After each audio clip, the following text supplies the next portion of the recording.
یہ ایک ایک حرف کا جو ثواب ہے نا، جہاں پڑھنے والے کو ملتا ہے وہاں پر جانے والے کو بھی ملتا ہے۔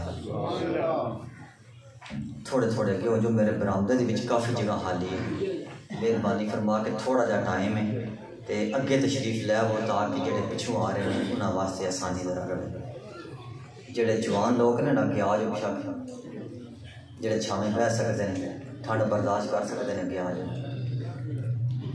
تھوڑا جا وقت ہے، چند معروضات تھوڑے گوش گزار کرنیاں نے۔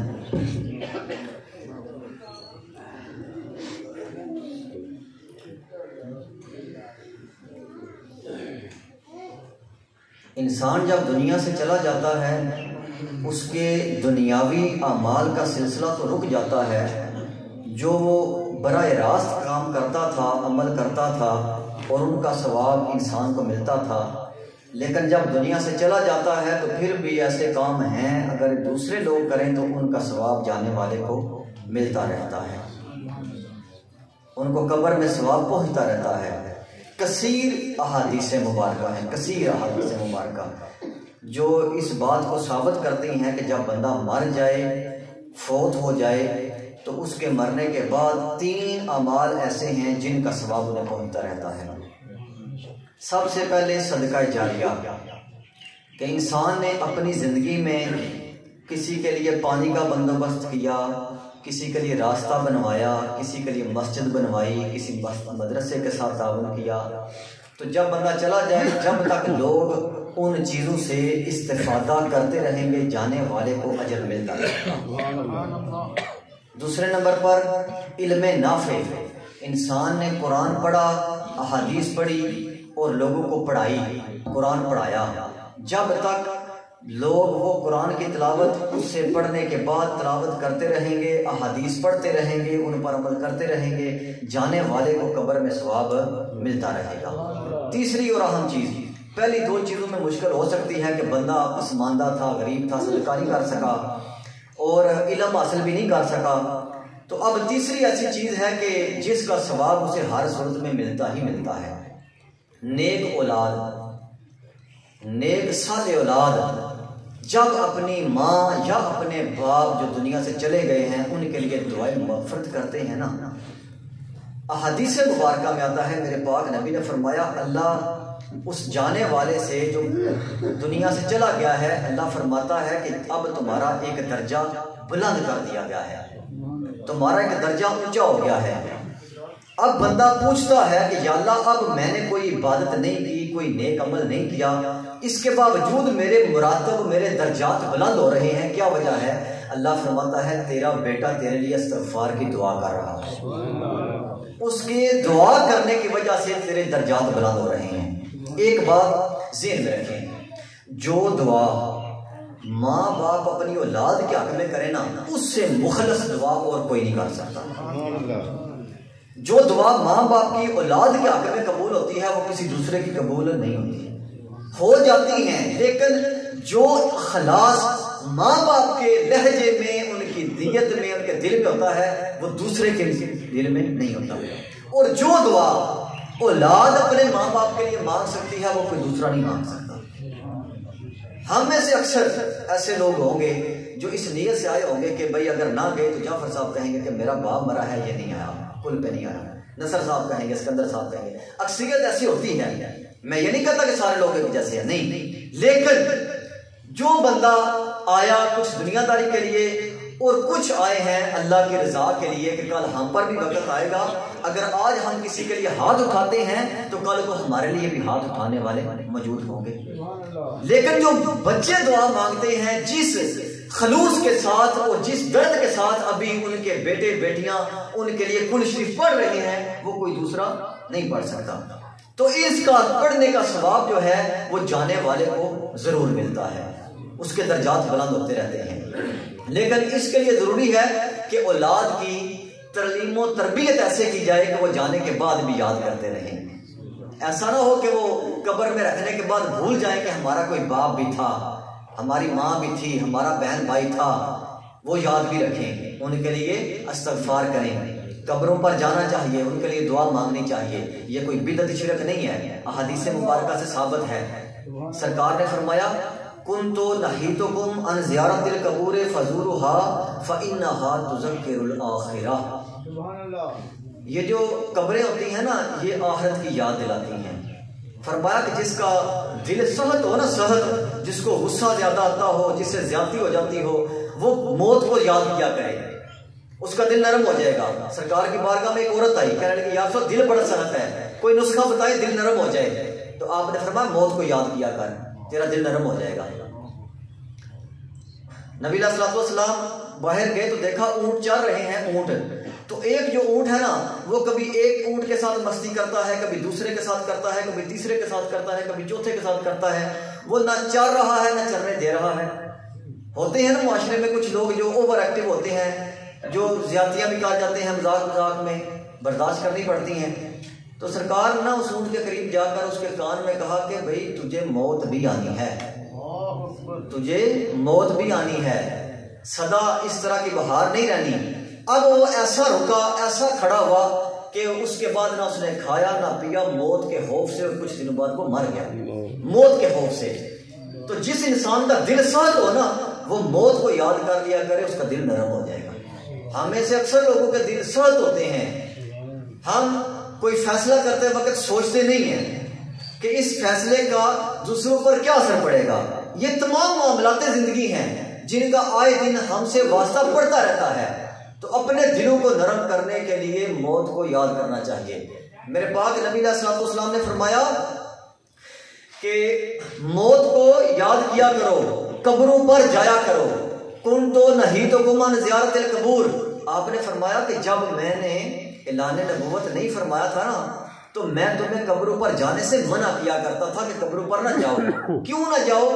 کہ کفار مکہ، مشرکین مکہ میں جب ان کا کوئی سردار مر جاتا نا تو اس کے بعد اس کی جو نشانی ہوتی تھی قبر کی، اس کو وہ عبادت گاہ بنا لیا کرتے تھے، اس کی پوجا شروع کر دیا کرتے تھے. تو اس لیے میں نے منع کیا کہ ابھی قبروں پر نہ جاؤ. اب جب کہ دین مکمل ہو چکا ہے، میں نے تم تک دین جو ہے وہ مکمل پہنچا دیا ہے، اب میں تمہیں کہتا ہوں کہ قبروں پر جایا کرو. تمہیں اس کا کیا فائدہ ہوگا؟ فرمایا کہ یہ تمہیں آخرت کی یاد دلائیں گی، تمہیں اپنا مقام آخرت یاد ہوگا کہ ہم لاکھ زندہ رہیں، ہم نے آنا اسی جہان کے اندر ہی ہے، اسی قبر کے اندر آنا ہے. تو قبروں کو یاد رکھنا چاہیے. سامعین محترم، جب بندہ قبر پر کھڑے ہو کر دعا مانگتا ہے نا تو میرے پاک نبی نے فرمایا اندر والا اس دعا کو سنتا ہے اور دعا مانگنے والے کو پہچانتا بھی ہے کہ میرے لیے کون دعا کرنے کے لیے آیا ہے.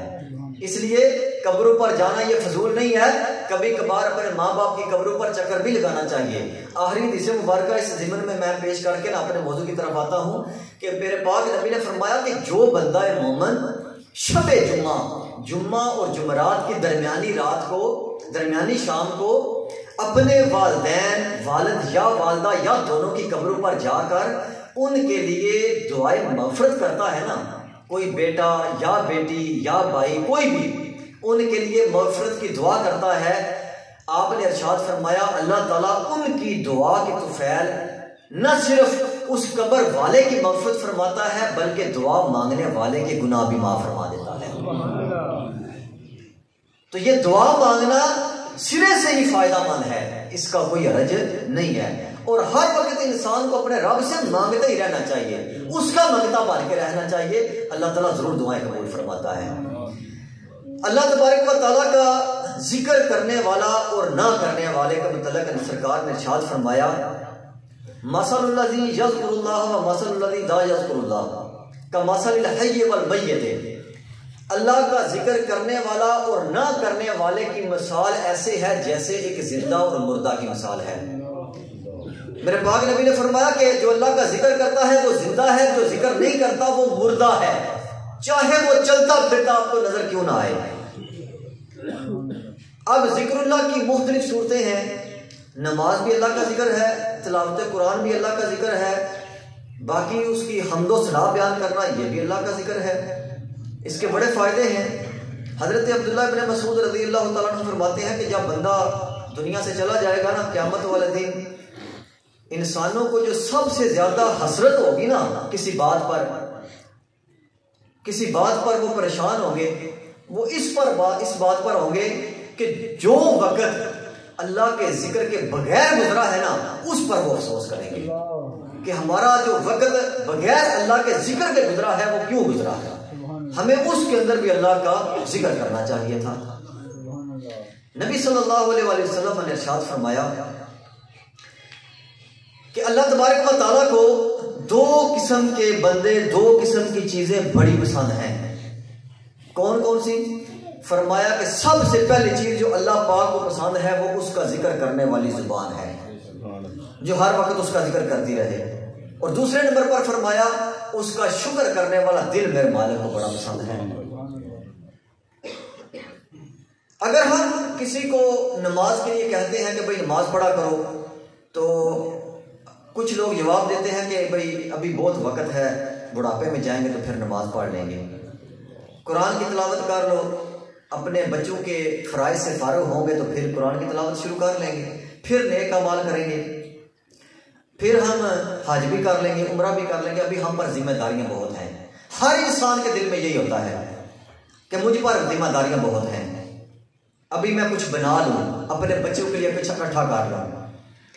مولانا روم اپنی مثنوی شریف کے اندر مخلوق خدا کو سمجھاتے ہوئے ایک بڑی خوبصورت مثال دیتے ہیں. آپ فرماتے ہیں کہ ایک استاد اپنے شاگردوں کے ساتھ کہیں جا رہا تھا، راستے میں دریا آیا، اس کے کنارے پر جا کر استاد کھڑے ہو گئے، طالب علم بھی پیچھے کھڑے ہو گئے. کافی دیر کھڑے رہنے کے بعد جب استاد صاحب نے کوئی حرکت نہ کی تو طلباء پوچھنے لگے کہ استاد محترم آپ یہاں سے کیوں نہیں آگے جا رہے ہیں، کیوں کھڑے ہو گئے ہیں؟ تو انہوں نے فرمایا کہ میں انتظار کر رہا ہوں کہ یہ دریا کا پانی بہہ لے سارا، یہ ختم ہو جائے تو پھر ہم اس میں سے گزر جائیں گے. اب کبھی دریا کا پانی بھی ختم ہوا ہے؟ وہ تو چلتا رہتا ہے. انہوں نے کہا کہ حضرت یہ تو ناممکن بات ہے کہ ہم یہاں کھڑے رہیں، پانی ختم ہو جائے تو اس کے بعد ہم دریا کو کراس کریں گے. اس طرح تو ہماری زندگی بھی ختم ہو سکتی ہے، پانی تو ختم نہیں ہوگا، دریا تو بہتا رہے گا.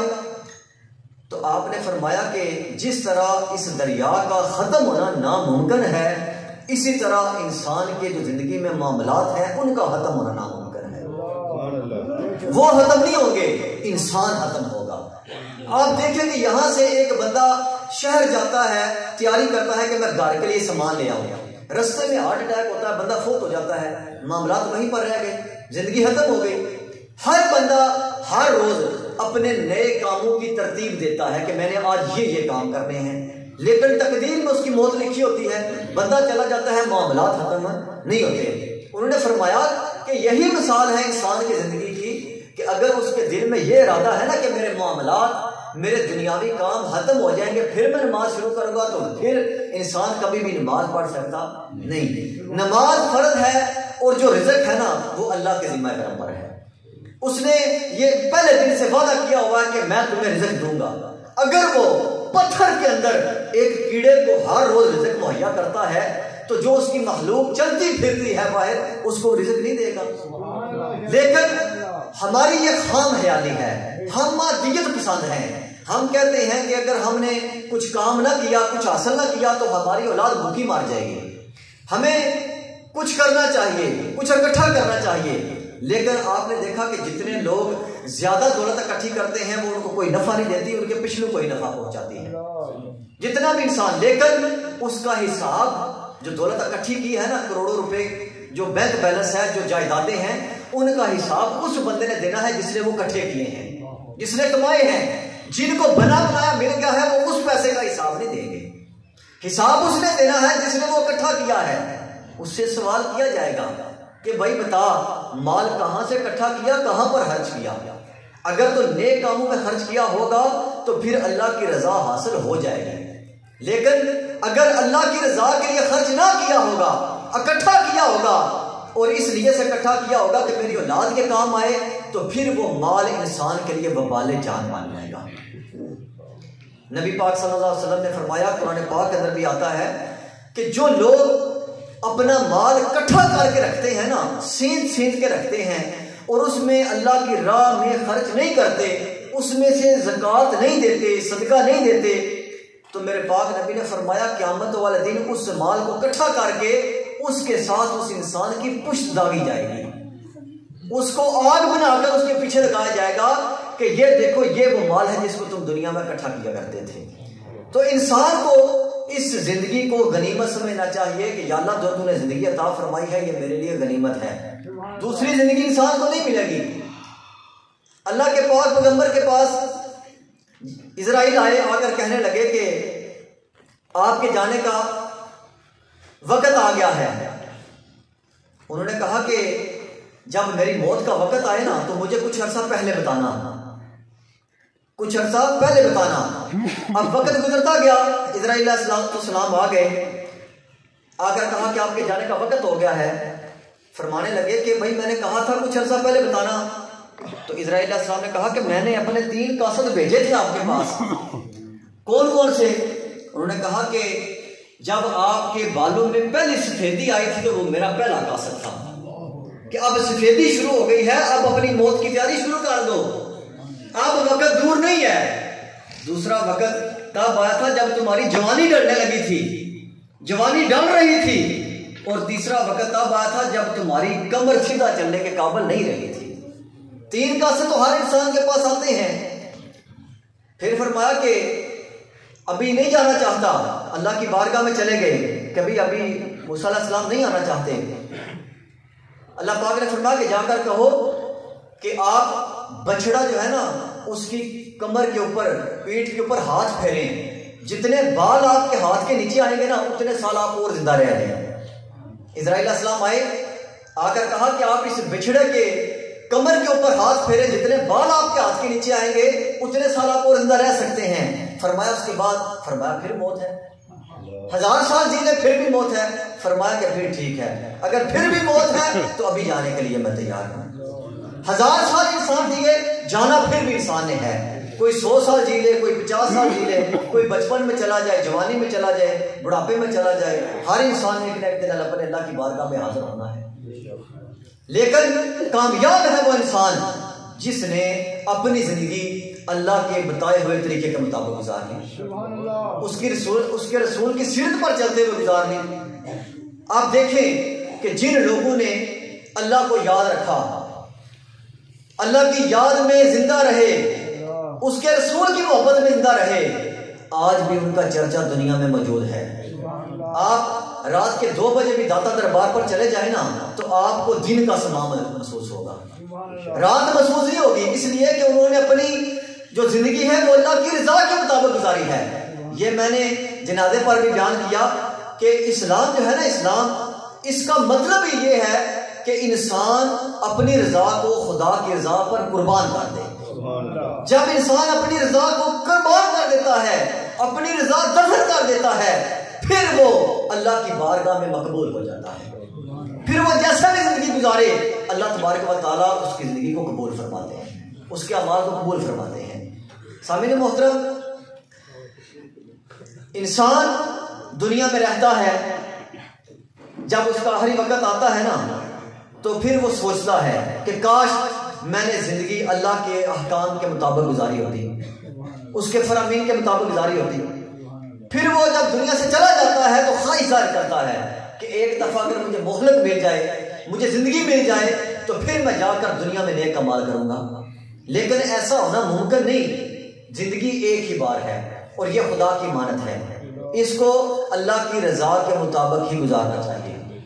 تاجدار انبیاء امام الانبیاء صلی اللہ علیہ وآلہ وسلم نے اپنے حیات ظاہری کے 63 برس اس دنیا میں گزارے، لیکن آپ نے کبھی بھی دولت کو پسند نہیں فرمایا، شہرت کو پسند نہیں فرمایا۔ آپ کے پاس اگر دنیاوی مال بہت زیادہ آیا ہے نا، جب تک اس کو تقسیم نہ فرما لیتے، اس کو ختم نہ فرما لیتے، اس وقت تک چین سے نہیں بیٹھتے تھے۔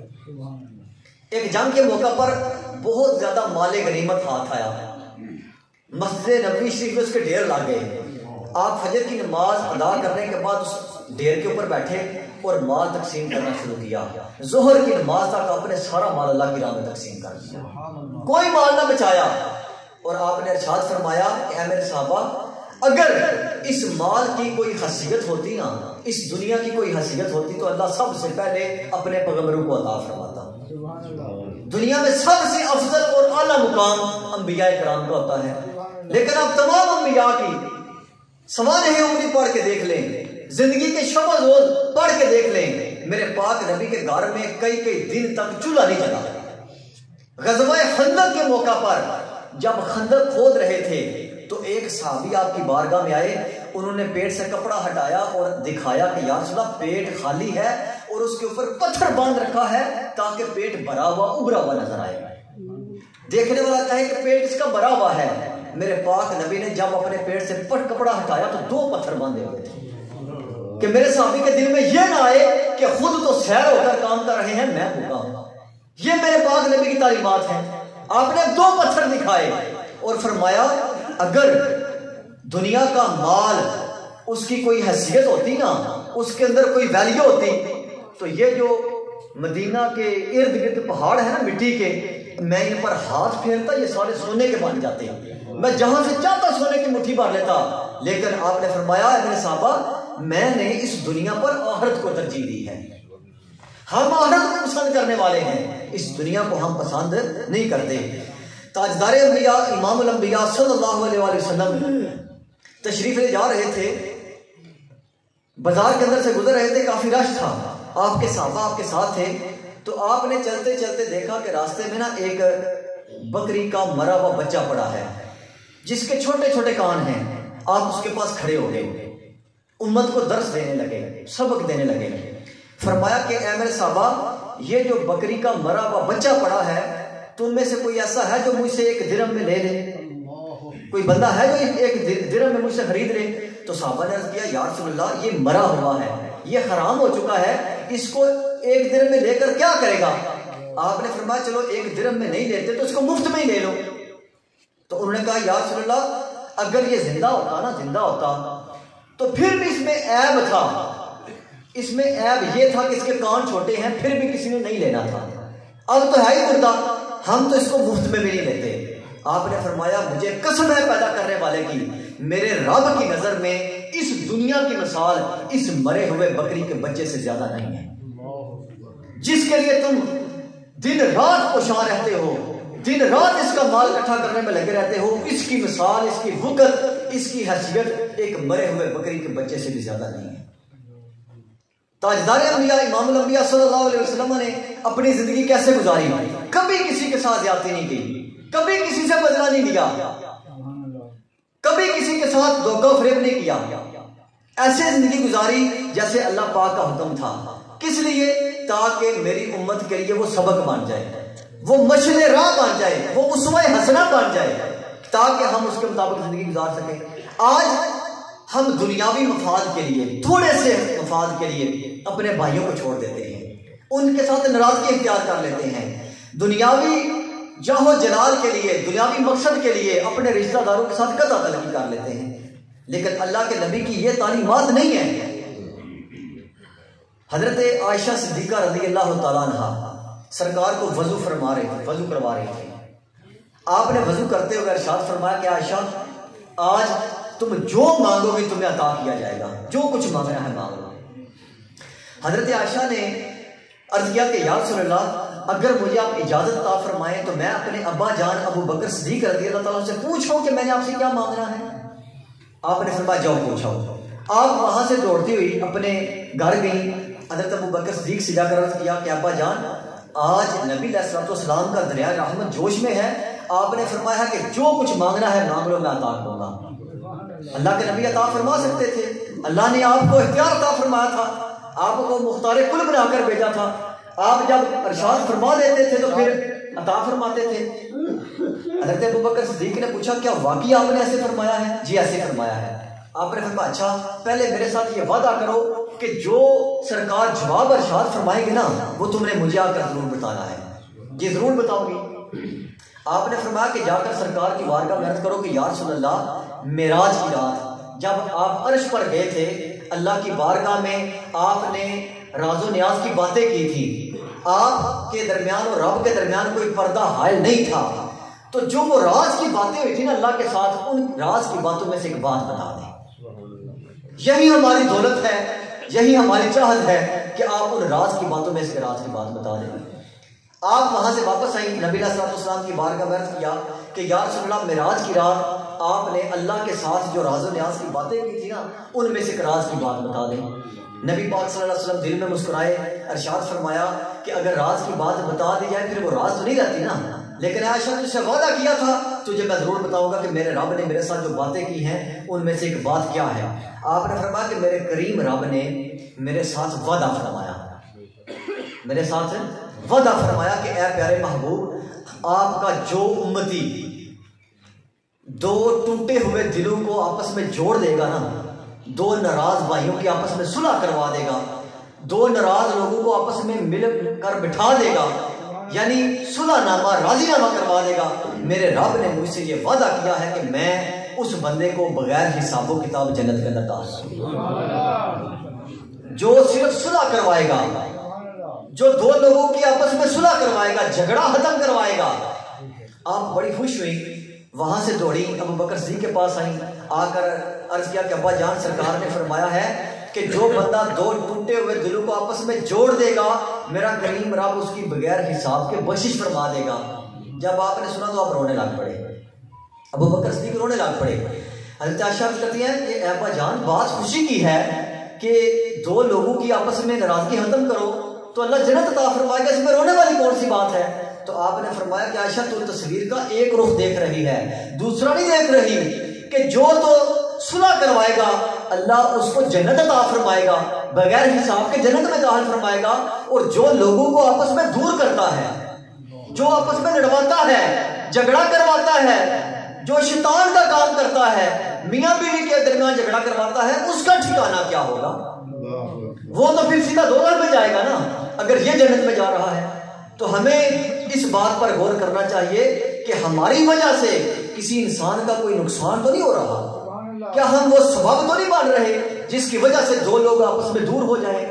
تو ہمیشہ یہ کوشش کرنی چاہیے کہ لوگوں کو آپس میں مل کر بٹھانا چاہیے، کبھی بھی کسی کی سائیڈ نہیں لینی چاہیے، ہمیشہ حق اور سچ کا ساتھ دینا چاہیے۔ ہمارے معاشرے میں حق اور سچ کی کمی ہو گئی ہے جس کی وجہ سے جھگڑے بڑھ گئے ہیں۔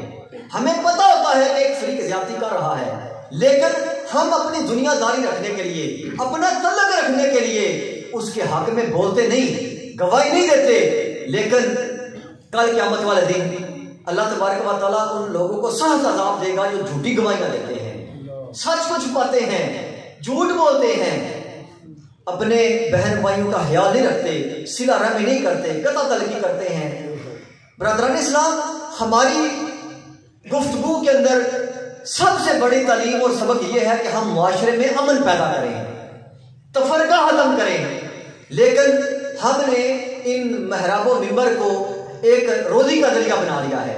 ہم حق لوگوں تک پہنچاتے نہیں ہیں، بات حق کرتے ہوئے ڈرتے ہیں کہ کہیں اس سے ہماری روزی روٹی بند نہ ہو جائے، لیکن جب تک آپ حق زبان پر نہیں لائیں گے، چاہے آپ عام معاشرے کے لوگ ہیں چاہے آپ علماء ہیں، اس وقت تک ہمارے معاشرے میں امن پیدا نہیں ہو سکتا، اتفاق پیدا نہیں ہو سکتا جب تک کہ ہم حق اور سچ کا پرچار نہیں کریں گے۔ چاہے انسان کا کسی فرقے کے ساتھ تعلق ہو، ہے تو وہ ہمارا مسلمان بھائی۔ میں نے یہ بات پہلے بیان کی کہ نبی علیہ الصلوۃ والسلام کی سیرت پڑھ کے دیکھیں نا، ہمارے لیے آئیڈیل ایسی شخصیت جس کی پیروی کی جا سکے، جس کو فالو کیا جا سکے، وہ نبی علیہ الصلوۃ والسلام سے بڑھ کر دنیا میں کوئی نہیں ہے۔ آپ کی زندگی کو اگر دیکھا جائے نا تو آپ کی زندگی مبارکہ میں بدلہ لینا کہیں بھی ثابت نہیں ہے۔ کفار مکہ آپ کی جان کے دشمن تھے، انہوں نے آپ کو روکنے کے لیے، آپ کو قتل کرنے کے لیے نعوذ باللہ ایڑی چوٹی کا زور لگایا، لیکن وہی کفار مکہ، وہی اہل مکہ، جب آپ نے مکہ فتح کیا تو آپ نے فرمایا جاؤ میں نے تم سب کو معاف کیا۔ ان میں آپ کے چچا کے قاتل بھی موجود تھے، آپ کے راستے میں کانٹے بچھانے والے بھی موجود تھے، وہ لوگ بھی موجود تھے جنہوں نے مکہ حرم کے اندر جانے سے منع کیا، بڑے بڑے گناہ گار تھے، لیکن آپ نے کسی سے بدلہ نہیں لیا، سب کو معاف کیا، عام معافی کا اعلان فرمایا۔ ابو سفیان سب سے بڑے دشمن تھے، ان کو عزت بخشی، فرمایا کہ جو ابو سفیان کے گھر میں بنا لے گا اس کے لیے بھی امان ہے، یعنی جس طرح کا انسان تھا اس طرح کی اس کو حیثیت دی، عام معافی کا اعلان فرمایا۔ ہمارے ساتھ چھوٹی سی زیادتی ہو جائے ہم معاف کرتے ہیں، ہم تو جب تک بدلہ اس سے زیادہ نہ لے لے تو ہمیں آرام نہیں آتا، نبی پاک صاحب الولاق صلی اللہ علیہ وسلم کی حدیث مبارکہ ہے، آخری حدیث مبارکہ بیان کر کے ختم کرتے ہیں۔ آپ نے فرمایا اگر تم چاہتے ہو نا کہ تمہارے رزق کے اندر برکت آ جائے، رزق بڑھ جائے، فراوانی آ جائے، اور دوسرے نمبر پر فرمایا اگر تم چاہتے ہو کہ تمہاری عمر دراز ہو جائے۔ ہر انسان یہ چاہتا ہے، نبی علیہ السلام نے فرمایا کہ جو انسان ہے نا اس کے دل سے دو خواہشیں ختم نہیں ہوتی مرنے تک، بڑھاپے تک بھی دو خواہشیں اس کے دل میں رہتی ہیں۔ کون کون سی؟ فرمایا ایک زیادہ دولت کی خواہش اور دوسری لمبی عمر کی خواہش۔ یہ ہر انسان کے دل میں مرنے تک رہتی ہیں کہ مجھے دولت بھی ملتی رہے اور میری عمر بھی لمبی ہو جائے۔